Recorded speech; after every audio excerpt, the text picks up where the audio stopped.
तुम्हा सगळ्यांना माझा नम्रतापूर्वक नमस्कार.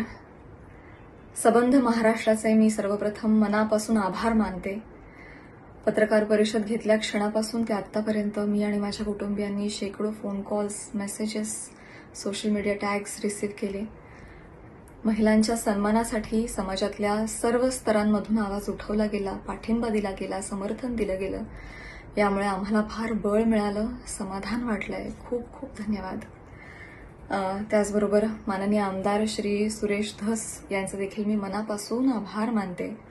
अत्यंत मोठ्या मनानं त्यांनी देखील समस्त महिला वर्गाची माफी मागितली, दिलगिरी व्यक्त केली.